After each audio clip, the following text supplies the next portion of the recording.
Tuhan, bukalah bibirku, agar mulutku memberitakan kemuliaan-Mu.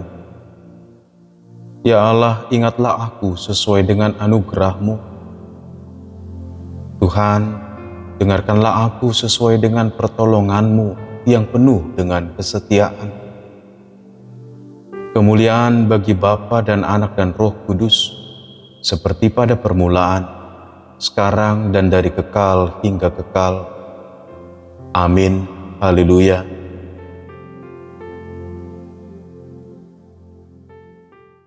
Firman Tuhan hari ini, 1 Korintus 1 ayat 24. Tetapi untuk mereka yang dipanggil, baik orang Yahudi maupun orang bukan Yahudi, Kristus adalah kekuatan Allah dan hikmat Allah. Ada suatu cerita di masa Zending dulu di tanah Batak. Orang Batak yang suka menunjukkan sesuatu, menunjukkan show force atau show power, menunjukkan yang dia bisa, terlebih lagi untuk memperoleh kehormatan, memperoleh validasi atau pengakuan dan penerimaan dari orang lain, dan juga menanamkan pengaruh. Biasa itu dengan ilmu-ilmu perdukunan. Dan ketika bertanding, tanda kutip, bertanding dengan pendeta Zending. Pendeta Zending ini nggak bisa punya kuasa perdukunan karena memang kuasa Tuhan yang ada padanya. Dia menunjukkan suatu kotak dan disuruhlah dukun ini pegang sesuatu di ujung pennya atau di ujung kabel, lalu diputarlah di engkol seperti ini, dan ternyata kesetrum. Kaget, ini ada apa ini? Nabi Guru, ini adalah kuasa yang sungguh luar biasa. Itu adalah dinamo.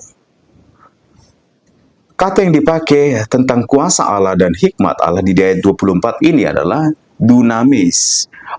Akar kata dari dinamo. Jauh sebelum listrik ditemukan, kata dinamo sudah dipergunakan dalam Alkitab. Adalah suatu kuasa yang tidak kelihatan bahkan. Tetapi ketika bergerak itu menyatakan kuasa yang besar. Saudara yang kasih Tuhan, gerakan Tuhan lewat Kristus Yesus. Pekerjaan Allah lewat Kristus Yesus. Buat sebagian orang, dikatakan kalau kita baca di ayat yang ke-18, dan bagi orang Yahudi ini adalah suatu batu sandungan. Karena ada manusia mengaku dia bisa mengampuni dosa, dia mengaku bahwa dia adalah anak manusia yang digambarkan dalam kitab Daniel, itu adalah penghujatan. Buat mereka adalah batu sandungan Yesus ini. Tapi buat orang-orang Yunani, manusia kalau memang punya kuasa besar, kenapa dia mati terhina? Disalibkan. Buat dunia ini, Yesus akan selalu menjadi perbantahan. Dan inilah yang menjadi cikal bakal di mana selalu akan terjadi perselisihan. Makanya dari dulu sampai sekarang, Yesus Kristus Tuhan kita selalu menjadi trending topik dimanapun.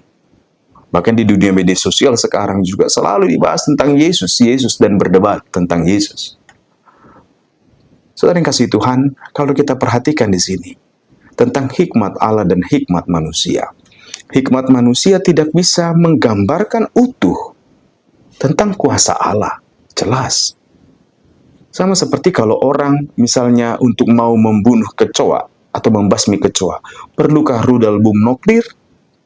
Karena tidak ada yang bisa melihat kuasa itu. Ketika bom nuklir akan menghancurkan semua, bukan?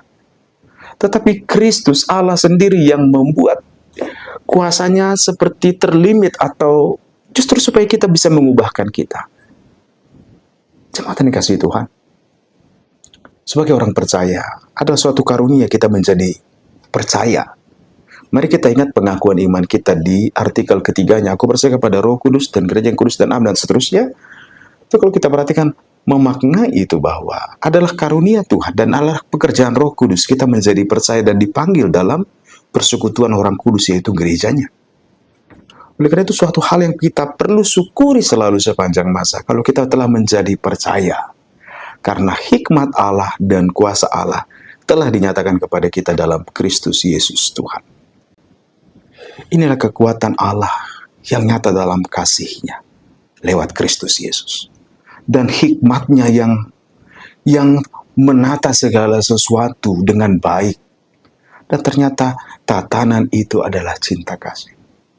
Bapak Ibu jemaat yang dikasihi Tuhan, kalaupun kita merasa mungkin kita mengalami hal-hal yang buruk dalam kehidupan ini, ingatlah, kekuatan Allah telah dinyatakan dalam Kristus. Hikmat Allah ada dalam Kristus, ada dalam derita, kematian, dan kebangkitannya. Supaya kita yang fana ini menjelang hari Tuhan, dan kita sedang menikmati hari Tuhan sekarang, bahwa pertolongan karena cinta kasih Tuhan akan selalu ada buat kita. Karena kita dipanggil untuk menjadi percaya. Dan hidup mengandalkan Tuhan itu menjadi kekuatan kita sesungguhnya. Dan demikian juga, untuk apa kita berbantah dan merindukan validasi dari dunia ini, yang gambaran dalam kitab Korintus ini, surat Korintus, justru itu membuat perpecahan. Adalah ketika ada yang menganggap diri lebih pintar dari orang lain, harus demikianlah kalau beriman. Tidak, kekuatan kita dan hikmat kita adalah di dalam Kristus Yesus Tuhan. Dan ketika kita masuk di dalam situ, kita sedang di dalam dinamo Allah, kekuatan Allah, dan juga hikmat Allah. Lebih baik serahkan kehidupan kita untuk masuk ke dalam kuasa Allah ini, supaya kita bisa menjalani kehidupan kita justru dengan rasa syukur dan kebahagiaan sejati. Tetap teguh dalam Tuhan. Shalom.